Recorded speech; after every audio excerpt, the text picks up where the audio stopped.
Hey, this is our second consecutive discussion of economic growth because it's one of the few relatively painless ways to get out of a lot of messes that we're in, including the fiscal cliff. Yeah, I think the first thing to say is that we've we had a period of rapid economic growth back in the 1990s, and in those years we balanced the budget, we stabilized debt, and over the past 2 decades we've had a significant lower rate of economic growth, less than 2% on average, which is much lower than the long-term average rate of economic growth. And I think the Congressional Budget Office projects that this is going to continue, that we're going to have low growth for the next several decades. And also, the CBO points out many ways in which the unsustainable growth of debt is having a negative impact on economic growth. We've talked about one of the obvious ones. When you spend more of your federal budget on interest, that is a drag on the economy and has a negative impact on economic growth. And I think more importantly, just the greater economic instability over the past 2 decades, high rates of inflation, great volatility in the growth of the economy, that creates a very negative environment for business investment and economic growth. And the CBO has done a very good job of showing how these federal policies are failing and why they are contributing to retardation in economic growth. Yeah, as you say, slower economic growth is both a cause and an effect of the unsustainable debt that we're still sustainably accumulating Yes. in the last 20 years or so. But that will come to an end. And by the way, that's one of the points to make to people who argue that we're imposing this huge cost on our grandchildren. We're already imposing a huge cost on ourselves.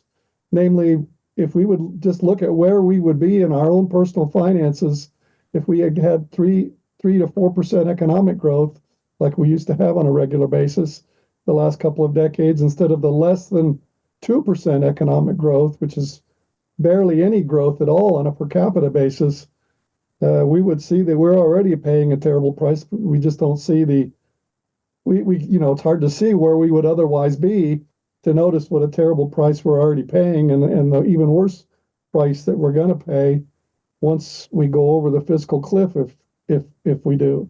And of course, that's part of our mission here at the Institute for Objective Policy Assessment, is to manage that crash should it begin to occur and to maximize the benefits of that. And by the way, in today's Wall Street Journal, today for our listeners being the August 2nd, 2024, there was a discussion with Supreme Court Justice Neil Gorsuch, who was talking about the need to revive federalism.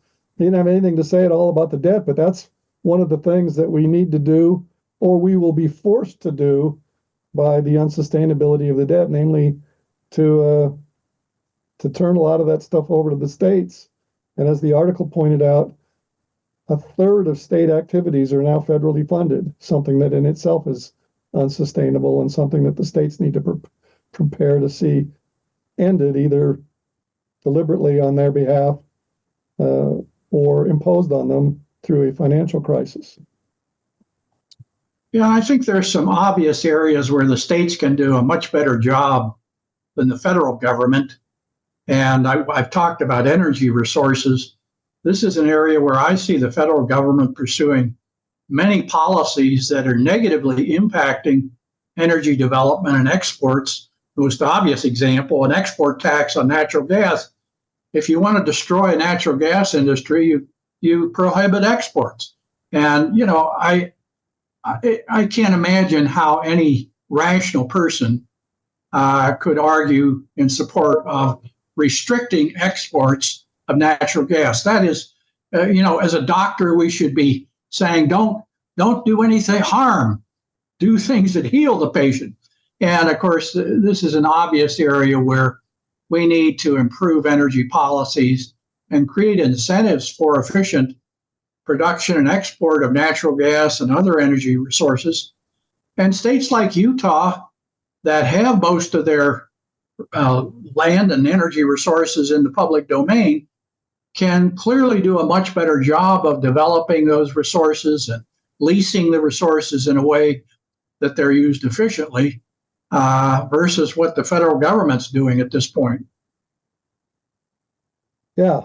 Uh, and in the little time that we're going to have today, we're not going to be able to get through the long list, which is both good and bad, of opportunities to improve economic growth. But certainly you just hit on one of those, namely energy resources are currently tied up in the federal government. The federal government needs to raise revenue. That's one of the ways to do it. But the money will just get spent unless we first impose on ourselves a cap on spending growth, a low cap on spending growth.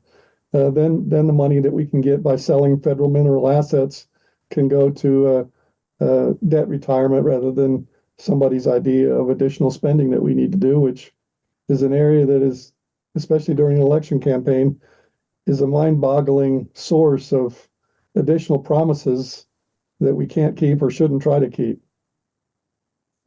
Yeah, and I think another area that I know you and I have talked a lot about is immigration and how immigration policies are very important in terms of the growth of the labor force and economic growth. And I know you've done some work on this and have some thoughts on how to reform immigration policies. We do have an article posted at our policytalk.org website on how to improve immigration policy in a way that benefits the fiscal situation, that improves productivity. And we talked about this at a conference a couple of years ago, and two things struck me by that. First, how many highly educated people have no idea the severity of our debt issue, and that was 2 years ago before we made it a lot worse. And the other issue there was how many people were shocked, including me and probably us, at the need to focus immigration policy on fiscal issues. The fact that we needed to have an immigration policy that needed to improve not only the size of our population, but the productivity of it. That's something that we need to do. And I have to say, as an immigrant, it's kind of scary because had that policy been in effect when I became an immigrant to the United States, I might not even be here. Now, that's where we are today. We need to consider the fiscal side of nearly everything because we're on the edge of a fiscal cliff, and we could go over it at any time. I've heard from one of our colleagues that it's all based on just an assumption that there are adults in the room and they'll finally get together. And once that belief fizzles, the descent from the fiscal cliff will begin. Yeah, we have precedents for good economic policies, and to use immigration as an example, the Canadians have designed their immigration policies to promote economic growth. And it's obvious how you can design immigration policies to attract skilled workers as well as workers for agriculture, and use your university system to attract highly talented, educated foreign students who then, in many cases, remain and contribute to the economy as entrepreneurs and so on.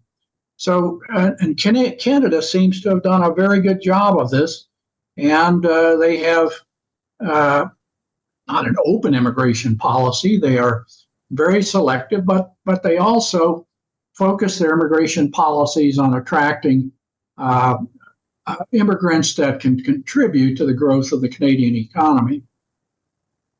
Yeah, that's right. And since we're running out of time in our discussion today, I should remind our listeners that we do have a 3-page essay at policytalk.org under fiscal that describes the economic growth opportunities and needs. And let me just go over a couple of those as we wrap things up so that people will have some concrete things to wrap their minds around in terms of improving economic growth. Among those that we have not yet mentioned today would be healthcare reform. We're not going to improve the fiscal situation until we have a viable healthcare system that it not only serves more people and older people like us, but it serves them cheaper. And that's a huge challenge. There's others, occupational licensing, zoning, the Jones Act on maritime shipping policy, Davis-Bacon water policies, all the vestiges of central planning that we still have, which is an amazingly large number in the United States as well as other countries. All of those, because they're very inefficient, put a drag on economic growth. And so for y'all out there, grab onto some remaining vestige of central planning, tuck it under your arm, and think of it like a football and run for the goal line, because any improvement we can make in any of those will help us avoid going over the fiscal cliff, or if we do go over, will help us manage the crash and benefit from it by reducing the size of the government. And also give a shout out to our book, Fiscal Cliff.